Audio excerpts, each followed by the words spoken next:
यह क्या माँ, सारा कमरा मक्खियों से भिन भिना रखा है। ज़रा शर्म नहीं आती आपको? पूरे कमरे में गंदे स्मेल आ रही है। सारे दिन खांसती रहती हो। 1000 बार मना किया है आपको मैंने, इस कमरे में मत सोया करो, मेरे बच्चों को परेशानी होती है। और ये क्या, आपने अपनी गंदी शॉल मेरे बच्चे के मुंह पर ढक रखी है। आपकी शॉल के कीटाणु अगर उसके मुंह में चले गए तो वो बीमार पड़ जाएगा। आपको क्या, आप तो पड़े रहोगी किसी कोने में सुकून से। परेशानी तो मुझे और मेरी पत्नी को होगी ना। सारे दिन मेरे बच्चे को अपने पास लगाए रहती हैं। पता नहीं क्या पट्टी पढ़ा रखी है इसे, जो ये भी आपका पीछा नहीं छोड़ता। अब फिर से सारा कमरा सैनिटाइज करना पड़ेगा। जहाँ पर बैठ जाती है वहाँ से पता नहीं अजीब सी दुर्गंध आती है। बिल्कुल भी सलीका नहीं है आपको रहने का। पूरे गांव की गवार है, ये आपका गांव नहीं है जो अपना ये रंग ढंग बनाए रहती है। आपसे अच्छी तो मेरी काम वाली बाई है। और हाँ, यहाँ से उठिए और दोबारा कमरे में आने की कोई ज़रूरत नहीं है। जीने के नीचे चारपाई डाल लेना और वहाँ पर जो जगह है बस वहीं पर कोने में पड़ी रहना, या फिर स्टोर रूम में चली जाना। ज़्यादा ही मन है तो कमरे में रहने का। पूरा घर को गंदा करने की कोई ज़रूरत नहीं है। सारे घर में बस घूमती फिरती रहती हैं और तो कोई काम नहीं है ना आपको। सारा दिन बस यही लगा रहता है, कभी इधर बैठक मारना तो कभी उधर बैठक मारना। सारे घर को धर्मशाला बनाया हुआ है। आनंद की ऐसी बात सुन तपस्या देवी की आंखें भर आई। वो लगातार बस अपने बेटे को ही देखती रही। तब आनंद और ज़्यादा चिल्लाकर बोला, अब क्या हो गया? कौन सी आफत आ गई? क्यों मुझे खाए जाने वाली नज़रों से घूरे जा रही हो? अपने पति आनंद को चिल्लाता हुआ देख विद्या भी उसकी पत्नी वहां आ पहुंची। क्या हुआ जी, अब क्या कर दिया इस बुढ़िया ने? कुछ नहीं विद्या, इनका तो यही लगा रहता है। तुम परेशान मत हो। अजी परेशान कैसे ना हूँ, रात की पार्टी से इतनी थक चुकी हूँ, अब मेरे बदन में बिल्कुल भी जान नहीं है। कह दीजिए अपनी माँ से कि घर का पूरा काम संभाल ले और ज़रा भी आनाकानी करने की कोई ज़रूरत नहीं है इन्हें। ठीक है विद्या, तुम परेशान मत हो, मैं बात करता हूँ। सुन लिया माँ आपने क्या कहा मेरी पत्नी विद्या ने? वो थक चुकी है। जब घर का काम हो जाए तो उसके कमरे में चली जाना, उसके पैर भी दबा देना। तब तपस्या देवी से बर्दाश्त ना हुआ। बेटा आनंद, ये कैसे संस्कार है तुम्हारे? अपनी बीवी के पैर तुम अपनी माँ से बुढ़ापे में दबवाओगे। अपनी पत्नी का दर्द तो तुम्हें महसूस हो रहा है, पर अपनी इस बूढ़ी माँ का दर्द तुम्हें महसूस नहीं हो रहा।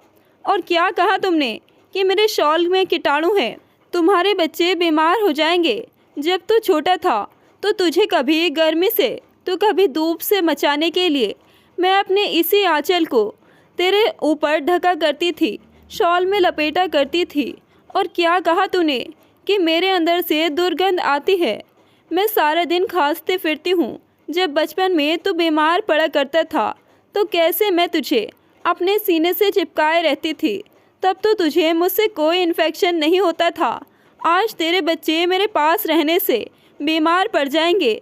वाह बेटा वाह, कहते हैं ना कि पढ़े लिखे इंसानों के नाक कान ज़्यादा ही बड़े हो जाते हैं। वही तेरा काम है। 4 अक्षर पढ़कर अपनी माँ को ही तू अनपढ़ गवार कह रहा है। भूल रहा है कि जिसकी वजह से तू आज इस मुकाम पर है, उसी का तिरस्कार कर रहा है तू। अगर पढ़ लिख कर औलाद तेरे जैसी होती है तो लानत है मुझे ऐसी पढ़ाई पर। इससे अच्छा तो बच्चे अनपढ़ ही रहे। मेरे परिश्रम का ये सिला दिया तूने मुझे। बुढ़ापे में मेरे साथ ऐसा दुर्व्यवहार करता है। क्या कमी रह गई थी मेरी परवरिश में जो तू ऐसा है? पराए घर से आई लड़की के लिए सारे दिन मेरा अपमान करता है, बात बात पर मुझे झिड़कता है। बोलकर तपस्या देवी रोने लग गई। तब आनंद बोला, देखो माँ, मैं आपका ये इमोशनल ब्लैकमेल देखने के लिए यहाँ नहीं खड़ा हुआ हूँ। फालतू का ड्रामा मत कीजिए। क्या ही कर दिया आपने मेरे लिए, और सब पता है मुझे। तपस्या देवी ने अपने बेटे आनंद को पति की मृत्यु के बाद अकेले संभाला। सारा दिन वो मेहनत मजदूरी करती और अपने बेटे को पालती पोसती। उसे पढ़ाया लिखाया इस काबिल बना दिया कि उसकी नौकरी लग गई। नौकरी लगते ही उसकी विद्या से शादी भी करवाई। आज तपस्या देवी काफ़ी खुश थी। आज उनके कंधों पर से बोझ उतर चुका था। आज घर में बहू के शुभ पैर पड़ेंगे, घर में खुशहाली छा जाएगी, ये सोच रही थी। सारे घर का अंधकार मिट जाएगा। लेकिन कहते हैं ना, चाहे कितनी भी कोशिश कर लो, खुशी सिर्फ उतनी ही मिलती है जितनी आपकी तकदीर में लिखी होती है। बहू ने आते ही तपस्या देवी के बेटे आनंद पर अपनी पकड़ अच्छी तरह से बना ली। उस दिन से आज के दिन तपस्या देवी की हालत बद से बदतर होती चली गई।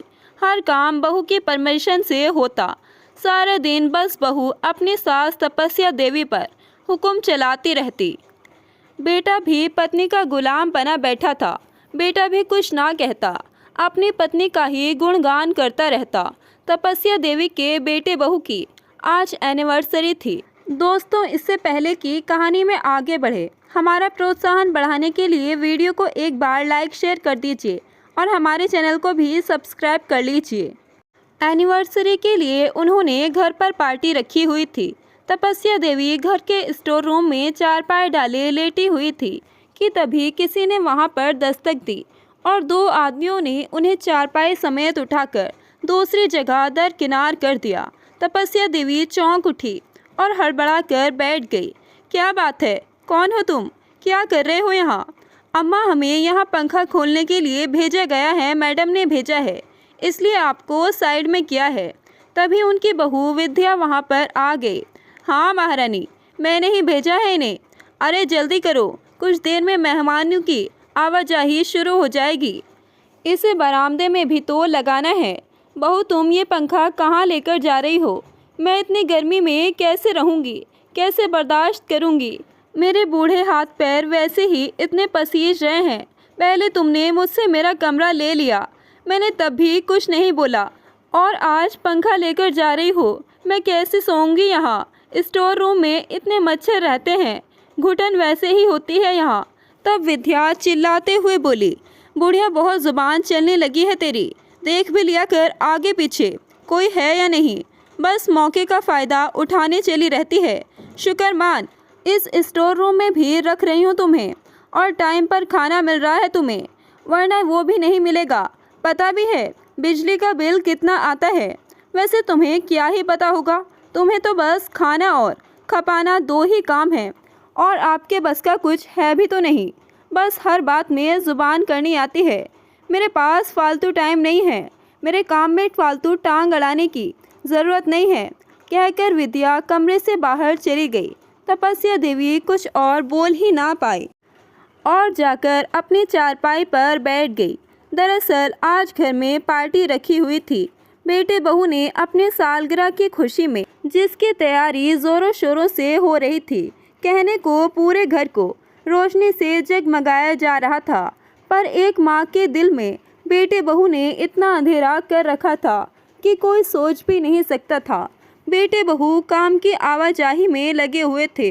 तभी बावर्ची आकर विद्या से बोला, मैडम, आज मेरा काम वाला नहीं आ पाया, उसकी तबीयत बहुत ज़्यादा ख़राब है। अब मैं अकेले सब कैसे मैनेज करूँगा? मुझे एक सहायक की ज़रूरत है। अरे कोई ज़रूरत नहीं है किसी को बुलाने की, मेरे पास ऑलरेडी एक काम वाली बाई है। तुम्हें क्या काम करवाना है ये बताओ? मैडम, कुछ सब्जियां काटना और पूरियों के लिए आटा गूंथना है, और ये झूठे बर्तन धोना, बार बार मुझे बर्तन कंघाल कर देना।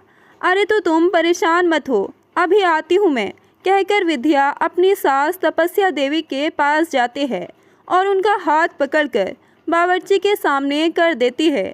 लीजिए, ये रही मेरी काम वाली। अरे मैडम, उनकी उम्र का तो लिहाज कीजिए। कहाँ से ले आई आप इन्हें? इतने बड़े बड़े बर्तन भला ये कैसे धो पाएंगी? और सब्जियों का भी तो ढेर लगा पड़ा है, वो इनसे इस उम्र में ना हो पाएगा, आप इन्हें रहने दीजिए। तब विद्या चिल्लाकर बोली, तुम्हें क्या मतलब कि ये कैसे करेगी और कैसे नहीं? तुम्हें सिर्फ अपना काम निकलवाना है।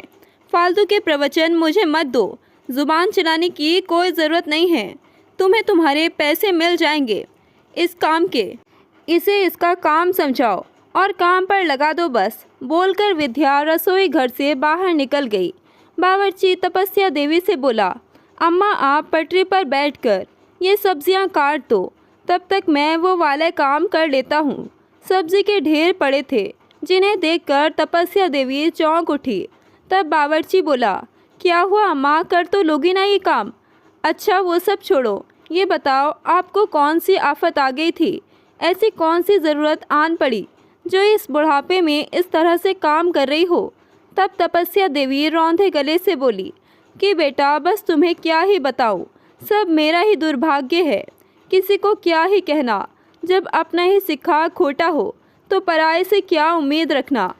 इस सब के आगे उम्र को तो हार माननी ही पड़ती है। वो जो औरत अभी मुझे यहाँ छोड़कर गई है वो इस घर की मालकिन नहीं बल्कि मेरी बहू है। मैं तो अभागन हूँ, मजबूर हूँ। मेरे बेटे बहू के मुझ पर बहुत एहसान है। वो मुझे 2 वक्त का खाना देते हैं, भले ही वो बासी क्यों ना हो।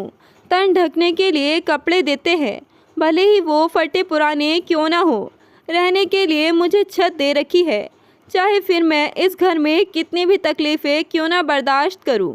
मुझे अपने साथ रखते हैं, भले ही नौकरानी बनाकर क्यों ना रखे। बस इस उम्र में औलाद का सहारा मिल रहा है मुझे। मेरे लिए तो बस यही काफ़ी है। आखिर इसी दिन के लिए तो मैंने अकेले मेरे पति के बिना इतना परिश्रम किया, इतना कुछ सहा। इसी दिन के लिए तो माँ बाप अपने बच्चों को पालते पोसते हैं, बेटे को अपने बुढ़ापे की लाठी मानते हैं। लेकिन कोई नहीं जानता बेटा कि ये बुढ़ापे की लाठी सहारा देगी या फिर हमारे इसी सर पर पड़ेगी। यह सब छोड़ो बेटा, मेरा तो ये हर रोज़ का ही रहता है इस घर में। बावर्ची तपस्या देवी की बातें लगातार सुन रहा होता है। बेटा कहाँ सोच में गुम हो गए। चलो काम भी तो करना है, वरना बहू फिर से आकर चिल्लाएगी हम पर। बुढ़ापे में मुझसे इतनी जल्दी काम नहीं हो पाएगा, और अगर तुम्हें देरी हो गई तो बहू मेरे साथ साथ तुम्हें भी सुनाएगी और मुझे तो खाना ही नहीं देगी, तुम्हारी सैलरी भी काट लेगी। अब कुछ समय बाद विद्या वहाँ पर आई और तमक कर तपस्या देवी से बोली, देखिए सासू माँ, बाहर सारे मेहमान आने शुरू हो गए हैं। मेरी ज़रा भी इंसल्ट ना हो जाए आपकी वजह से। पिछली बार भी आपकी वजह से मेरा बहुत मजाक बना है। मैंने उनसे बोल दिया है कि माँ चारों धाम की यात्रा के लिए गई हुई हैं, इसलिए अपना मुंह मत दिखाना वहाँ आकर, और रसोई से बाहर निकलने की कोई ज़रूरत नहीं है। देख ना लूँ आपको वहाँ पर, समझी? ये बोल विद्या चली गई। तपस्या देवी की हालत बहुत ख़राब हो रही थी। सारा दिन उनको काम करते करते हो गई। रसोई में ना तो पंखा लगा हुआ था और ना ही हवा की कोई व्यवस्था थी, और ना ही वो बाहर जा सकती थी। बावर्ची तो फिर भी 2-4 बार जाकर आ गया था, लेकिन उनको तो बहू ने सख्त मना किया था। अब कुछ घंटे बाद बावर्ची आकर बोला, अम्मा बस थोड़ी देर में पार्टी ख़त्म ही समझो। एक काम करो अम्मा, तब तक आप खाना खा लो, आपको भी भूख लगी होगी। सुबह से इतना काम कर रही हो आप, बाद में आराम कर लेना। तपस्या देवी को भूख काफ़ी ज़ोर की लगी थी, इसलिए उन्होंने भी एक प्लेट में अपने लिए खाना लिया। अभी पहला निवाला उन्होंने मुंह में डाला ही था कि बहू विद्या ने देख लिया और बाहर से ही सास को घूरने लगी। डर के मारे तपस्या देवी ने अपने खाने की प्लेट सरका दी और चुपचाप वहां पर बैठ गई। बावर्ची भी विद्या का ऐसा रूप देखते ही दंग रह गया। तब बावर्ची तपस्या देवी से बोला, अम्मा आपकी बहू तो बहुत ही जालिम है। आप किस तरह से इस घर में अपना गुजर बसर कर रहे हैं? अम्मा वैसे आप कह रहे हैं कि आपके बने खाने में बहुत ज़्यादा स्वाद होता है। अम्मा अगर आप मेरी बात मानो तो कुछ दिन में नवरात्रि शुरू हो जाएगी। हर साल एक सेठ भंडारा करवाते हैं जिसमें बहुत सारा खाना बनता है, और वो सेठ कोई छोटा मोटा सेठ नहीं है। अच्छी खासी रकम भी देते हैं बदले में। आपको अपने बेटे बहू की गुलामी करने की क्या ज़रूरत है भला? इतना काम करवाते हैं आपसे, फिर भी कोई इज्जत नहीं करते। वैसे भी तो आप घर में काम करती ही रहती हैं। बाहर आप काम करेंगी तो इज्जत के खाएंगी, इज्जत के कमाएंगी। किसी के मोहताज होने की क्या ज़रूरत है आपको? मैं तो आपके भले के लिए ही कह रहा हूँ। बेटा मेरे बेटे बहू को अगर इसकी खबर लग गई तो मेरे साथ क्या होगा ये मैं भी नहीं जानती। मुझे घर में रहने को दिया जा रहा है, मेरे लिए यही काफ़ी है। तुम मेरी फिक्र मत करो और अपने काम पर ध्यान दो। देख लो अम्मा, मैं तो आप ही के लिए कह रहा हूँ। अगर आपको मेरी ज़रूरत पड़े तो ये लो नंबर और फ़ोन कर देना, मैं फटाफट आ जाऊँगा। तपस्या देवी बावर्ची से वो नंबर ले लेती है और अपने साड़ी के पल्लू में समेट लेती है। कुछ देर बाद पार्टी भी खत्म हो जाती है। अब बहू विद्या रसोई घर में आती है। बुढ़िया, बहुत जीभ लपलपा रही है तेरी, ज़रा देर सब्र नहीं होता तुझसे। अब विद्या ने बावर्ची को उसके काम के पैसे दिए। मैडम, आप मुझे थोड़ा सर्फ साबुन दे दीजिए जिससे मैं ये बर्तन मांज दूँ और धोकर चला जाऊँ। अब इस उम्र में अम्मा से इतने बड़े बड़े भगोने नहीं धुलेंगे। आप उसके बदले मुझे थोड़ा बहुत कुछ दे दीजिएगा, मैं सारा काम अच्छे से कर दूंगा। अच्छा, तुम्हें बड़ी पड़ी है इस बुढ़िया की। जब ये है तो मैं तुम्हें क्यों कुछ देने लगी। फालतू का दिमाग मत खराब करो। पैसे कोई पेड़ पर नहीं उगते। पैसे पकड़ो और अपने लिए कुछ खाना पैक करो और चलते बनो। यहाँ अपनी दया दृष्टि दिखाने की कोई ज़रूरत नहीं है। ये बुढ़िया किसी को भी अपने बहकावे में ले आती है। पता नहीं कौन सा मंत्र फूंकती है। पर मैडम, अम्मा इस बुढ़ापे में ये सब कैसे करेंगी।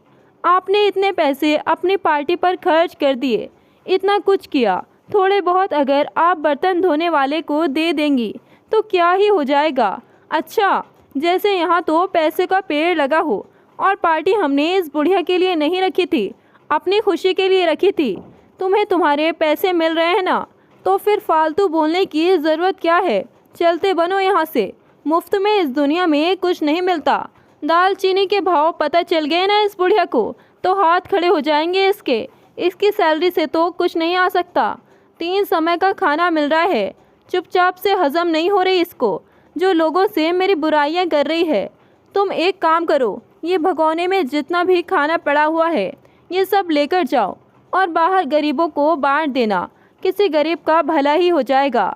लेकिन मैडम, अम्मा ने अभी कुछ खाया नहीं, कुछ खाना उनके लिए भी बचा कर रख लो। कोई ज़रूरत नहीं है, वैसे भी बुढ़िया को ऐसा खाना हजम नहीं होता। फालतू में बीमार पड़ गई तो और ज़्यादा आफत आ जाएगी मेरे सर पर। ये तो बैठ जाएगी चारपाई पर पैर पसार कर। हमें ही खर्चा पानी करना पड़ेगा। 2-4 काम कर लेती है घर के, वो भी नहीं कर पाएगी फिर। अब बेचारा बावर्ची क्या ही बोलता। एक बार अम्मा की तरफ भावुक नज़रों से देखा और अपना खाना सामान उठाकर वहाँ से चलता बना। अब विद्या बोली, देखिए सासू माँ, सारे बर्तन अच्छे से साफ़ कर देना और जिंक में बिल्कुल भी गंदगी नहीं रहनी चाहिए। सब अच्छे से साफ़ करना। मुझे रसोई घर गंदा बिल्कुल भी नहीं पसंद, आप ये अच्छी तरह से जानती है। बहू, मुझे बहुत ज़ोर की भूख लगी है, पहले काम कर लो वरना फिर सुस्ता जाएंगी खाना खाकर। अगर भूख की ललक लगी रहेगी तो काम भी जल्दी करोगी। कहकर विद्या ने फ्रिज में रखे बासी ब्रेड तपस्या देवी के सामने रख दिए। बहू, ये क्या लगा बुढ़िया तुझे? आज घर में पार्टी है तो तेरे ऊपर भी दया दृष्टि हो जाएगी।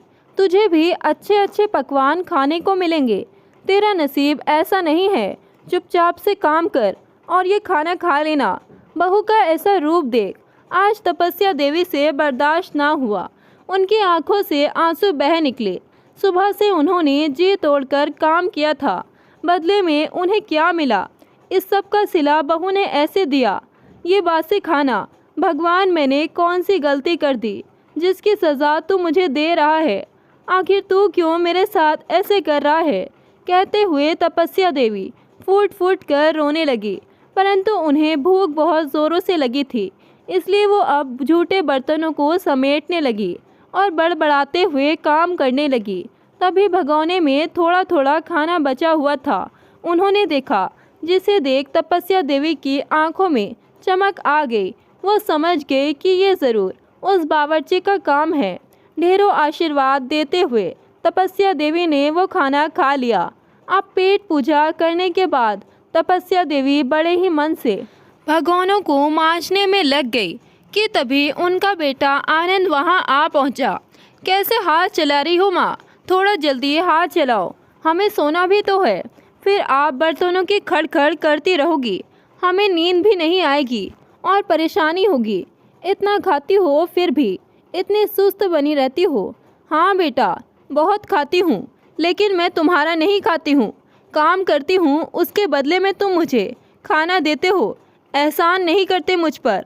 पता नहीं लोग क्यों इतनी मुन्नत मुरादें करते हैं अपने बच्चों के लिए, और वही बच्चे बड़े होकर अपने बूढ़े माँ बाप के साथ ऐसा रवैया रखते हैं। शर्म नहीं आती तुझे अपनी बूढ़ी माँ को काम के लिए कहते हुए? बीवी को टाइम से पहले सोने के लिए भेज दिया और माँ को कह रहा है कि हाथ ठीक से चलाओ, हाथ सुस्त पड़ गए हैं। सारी उम्र हो गई मुझे काम करते करते, और देख तू भी रहा है, लेकिन तेरी आंखों में ज़रा भी शर्म हया नहीं है। ऐसी औलाद होने से तो ना हो, वही बेहतर है। तब आनंद गुस्से में झल्लाकर बोला, तो क्यों किया मुझे पैदा? अगर आपके घर पैदा नहीं होता तो किसी रईस घराने में पैदा होता मैं। इस तरह से कंगाल बनकर तो ज़िंदगी नहीं जीना पड़ता मुझे। हर बात के लिए सोचना समझना पड़ता है। इस घर में दिया ही क्या है आपने मुझे? सिर्फ पढ़ाया लिखाया है। बदले में मैं आपको इतने दिलों से पाल रहा हूँ, इस घर में रहने को दे रहा हूँ, खाना दे रहा हूँ खाने को। बस आपको ही पालते पालते चला जाऊँगा। हाँ हाँ बेटा, तुम ही पाल रहे हो मुझे। मैंने तो ये सुना था कि माँ बाप अपने बच्चों को पालते हैं, लेकिन तुम्हारे तो क्या ही कहने। हाँ तो क्या ही झूठ कहा मैंने, पाल ही तो रहा हूँ तुम्हें। किसी और के घर में होती तो अभी तक घर से बेघर कर देता आपको। फिरती रहती फिर दर बदर भटकते हुए भिखारी की तरह। इतना खर्चा होता है आप पर। बेटे के ऐसे कटु शब्द सुन तपस्या देवी बहुत चक्की रह गई। सोचने लगी कि ये वही बच्चे होते हैं जिन्हें माँ बाप इतने शिद्दत से, इतने प्यार से पालते हैं, अपना पेट काट कर इनका पेट भरते हैं। ये कैसे भूल जाते हैं कि ये जो कुछ भी है अपने माता पिता की वजह से ही है। पूरी ज़िंदगी भी माँ बाप की सेवा करके बच्चे उनके प्यार का मोल नहीं चुका सकते। माँ बाप अनमोल धरोहर होते हैं, फिर भी ये ऐसे करते हैं। पता नहीं और कौन कौन से दिन देखने पड़ेंगे मुझे। खैर, अब तो तपस्या देवी को भी बेटे बहू के ऐसे रवैये की आदत पड़ चुकी थी, लेकिन आज उनका सीना छलनी हुए जा रहा था। आज उनसे बर्दाश्त नहीं हो रहा था। उन्होंने बर्तन धोकर कुछ सोचा और जाकर अपनी चारपाई पर सो गई। अब तपस्या देवी जब सुबह को सोकर जागी तो रात का सारा दृश्य उनकी आंखों के सामने फिर से छाने लगा कि कैसे बेटे बहू ने उनको बेइज्जत किया था। उन्होंने घर का सारा काम निपटाया और अपनी बहू विद्या से मंदिर जाने की परमिशन मांगी। बहू तो सास को घर में देखना ही नहीं चाहती थी। घर का सारा काम तो वो पहले ही कर चुकी थी, इसलिए उसने भी जाने को कह दिया। तपस्या देवी जल्दी से नहा धोकर मंदिर के लिए रवाना हो गई। रास्ते में उन्होंने किसी से फ़ोन लिया और वो नंबर लगाने को कहा। बावर्ची का नंबर आखिरकार सही लगा। तपस्या देवी उसके पास जा पहुंची। अब बावर्ची ने तपस्या देवी को काम पर लगा दिया। अब जब भी बावर्ची तपस्या देवी को काम देता तो वो मंदिर के बहाने घर का काम निपटा कर चली जाती। जब उन्होंने नवरात्रि में सेठ के यहाँ पर खाना बनाया तो वो काफ़ी लोगों की नज़रों में आ गई। सबको उनके खाने का स्वाद बहुत ज़्यादा पसंद आया। सेठ के यहाँ खाना बनाने के बाद तपस्या देवी काफ़ी फेमस हो गई और उन्हें कई जगह से ऑर्डर भी मिलने लगे। सास को ऐसे आए दिन घर से बाहर जाता देख उनकी बहू विद्या को शक भी हुआ, परंतु फिर ये सोचकर जाने दिया कि क्या हो गया, बुढ़िया वैसे भी तो सारे दिन घर पर मेरी आंखों के सामने मंडराती रहती है। घर का सारा काम करके तो जाती ही है, तो मुझे क्या लेना देना इससे। ये सोचकर उसने छोड़ दिया। बहू बेटी ने ये सोचा भी नहीं था कि जिस माँ को वे अनपढ़, गंवार और कंगाल कहकर दिन रात अपमानित करते रहते हैं, घर की नौकरानी बनाकर रखते हैं और उनकी ऐसी दुर्दशा कर दी है, वो ऐसा कुछ भी कर सकती हैं। अब इसी तरह कुछ महीने बीत जाते हैं। एक दिन शाम को आनंद ऑफिस से आते ही धम से सोफे पर बैठ गया। पति को परेशान देख विद्या ने पूछा, क्या हुआ जी, इतने परेशान क्यों हो, कुछ हुआ है क्या? तब आनंद सिर पीटते हुए बोला कि विद्या, बिजनेस में बहुत बड़ा घाटा हो गया जिसकी भरपाई मैं नहीं कर पाऊंगा। शायद अब हमारा ये घर भी ना रहे, घर बेचना पड़ेगा। तब जाकर कुछ सहारा मिलेगा। तब विद्या भी भौचक्की रह जाती है, परंतु अब क्या ही कर सकते थे। आनंद बोला, मैं सोच रहा हूँ विद्या, ये घर बेचकर हम किसी किराए के मकान में रहने के लिए चले जाते हैं, लेकिन फिर माँ को हम एक कमरे में कैसे एडजस्ट कर पाएंगे। किराए का घर भी छोटा होता है। अजी आप बुढ़िया की फिक्र क्यों करते हैं? वैसे भी सारे दिन नाक में ही तो दम करती रहती है। इस बुढ़िया को वृद्धाश्रम भेज देंगे और हम किराए के मकान पर रह लेंगे सुकून से, ज़्यादा परेशानी भी नहीं होगी। 3 ही तो जन हैं हम, घर में एक हमारा बेटा और 2 हम, तो फिर इतना क्यों सोचना। हाँ विद्या तुम सही कह रही हो, बहुत कर ली मैंने माँ की भी, अब और नहीं करूँगा, और बर्दाश्त नहीं होता मुझसे। कल को ही कह दूँगा माँ से कि अपना कहीं और ढंग देख ले। अगली सुबह आनंद अपनी माँ तपस्या देवी के पास जाकर बोला, माँ मैं अब ये घर बेच रहा हूँ और किराए के मकान में रहने के लिए जा रहा हूँ। अब ज़िंदगी भर आपका ही बोझ नहीं ढोता रहूँगा। मेरी अपनी भी फैमिली है, मुझे उनका भी सोचना है। अब आप किसी लायक होती या कोई हमारी पैतृक संपत्ति होती तो मुझे सहारा मिल जाता, ये दिन ना देखना पड़ता मुझे। खुद भी कंगाल हैं और आपकी वजह से मैं भी कंगाल हो चुका हूँ, इसलिए आप अपना सामान पैक कर लो, मैं आपको वृद्धाश्रम छोड़ दूँगा। तब तपस्या देवी थोड़ा सोचकर बोली कि कोई बात नहीं बेटा, मैं तो हूँ ही अकेली, तुम्हारे साथ रहकर भी और तुम्हारे साथ ना रहकर भी। मैं ये घर छोड़कर जाने के लिए मना नहीं कर रही हूँ, मुझे हफ्ते भर का टाइम दे दो, मैं खुद ही इस घर को छोड़कर चली जाऊँगी, तुम्हें ज़्यादा परेशानी भी नहीं होगी। तब आनंद ने कुछ देर सोचा कि चलो ठीक है, 4 लोग मुझ पर उंगलियां भी नहीं उठाएंगे कि माँ को दर दर भटकने के लिए छोड़ दिया। जब खुद ही जाने को कह रही हैं तो मैं ही क्यों मना करूं। लाठी भी नहीं टूटेगी और सांप भी मर जाएगा। सोचकर आनंद ने हाँ में सिर हिला दिया। अब तपस्या देवी बहू का फ़ोन चोरी से उठाकर बावर्ची को घर का सारा हाल बताती है। तब बावर्ची बोलता है, अम्मा आप फिक्र मत करो, इतने पैसे तो आपके पास हो गए हैं कि आप एक किराए के मकान में रह सको। धीरे धीरे और मेहनत करके आप खुद के लिए एक घर खरीद लेना जिसमें आप सुकून से रह सको। आपको बेटे बहू के मोहताज होने की कोई ज़रूरत नहीं है। ठीक है बेटा, तुम्हारा बहुत बहुत धन्यवाद, कहकर तपस्या देवी ने फ़ोन रख दिया और एक ठंडी सांस ली। अब तपस्या देवी ने अपने कुछ कपड़े पैक किए और ज़रूरत का सामान उठाकर वहाँ से निकल गई। बेटे बहू भी चैन की बंसी बजाने लगे। अब बावर्ची तपस्या देवी से बोला कि अम्मा दिल्ली में बहुत बड़ा आयोजन होने जा रहा है, वहाँ पर सभी लोग अपने अपने हिसाब से ट्रेडिशनल डिश बनाएंगे, खाना बनाएंगे और जिसका खाना सबसे बेस्ट होगा उसे 10 लाख रुपए इनाम दिया जाएगा और साथ ही साथ उसे शेफ़ के रूप में उपाधि भी दी जाएगी। ये सुनते ही तपस्या देवी की आंखें खुशी से चमक उठी। उन्हें एक एहसास हुआ। उन्होंने बावर्ची से वहां जाने के लिए कहा। तब दोनों ने वहां जाने की प्लानिंग कर ली। 3 दिन बाद आयोजन था। सभी लोग वहां पर अलग अलग प्रकार के ट्रेडिशनल डिशेस तैयार कर रहे थे। तपस्या देवी ने भी ईंटों से बने चूल्हे का निर्माण किया और आग जलाई और अपने यहाँ का देसी खाना बनाया। वेज बिरयानी, खीर, छोले पूरी, सरसों का साग, मक्के की रोटी जैसे भिन्न भिन्न प्रकार के व्यंजन बनाए जिन्हें देखकर ही मन ललचा रहा था। कुछ समय बाद सब बनकर तैयार हो गया तो उनकी डिशेस लगा दी गई। जब बड़े बड़े लोगों ने आकर खाने का टेस्ट किया तो काफ़ी भीड़ तपस्या देवी के खाने पर उमड़ पड़ी। सभी को खाना बहुत ज़्यादा पसंद आया। सब लोग उंगलियां चाटते रह गए। ये देखकर तपस्या देवी की आंखें खुशी से भर आई। साथ ही साथ बावर्ची भी खुश था। अब कुछ देर बाद तपस्या देवी को स्टेज पर बुलाया गया। उन्हें 10 लाख की धनराशि मिली। साथ ही साथ उन्हें शेफ़ के पुरस्कार की उपाधि दी गई।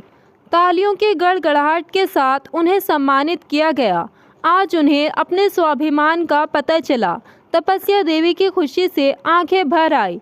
कहते हैं ना, वक्त पलटते देर नहीं लगती। आज तपस्या देवी की किस्मत बुलंदियों से जगमगा रही थी। आज वो बहुत ज़्यादा खुश थी। उनको वहाँ पर रहने के लिए सुविधा भी दी गई।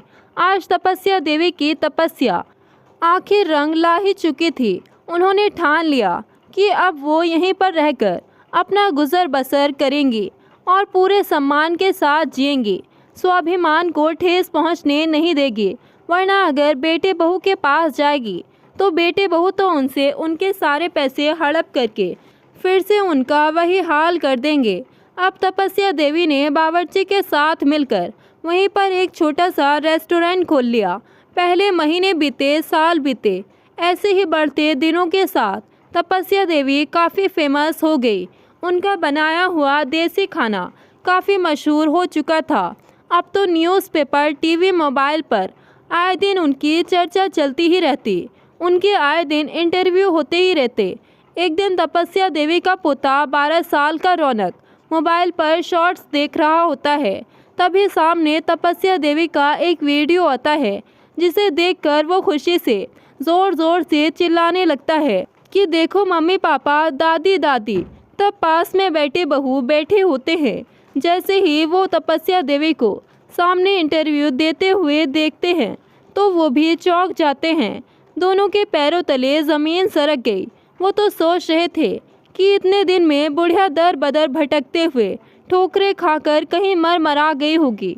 उन्होंने कभी सोचा भी नहीं था कि वही माँ आज इतनी फेमस और इतना बड़ा मुकाम हासिल कर पाएगी, इतना नाम कमाएगी।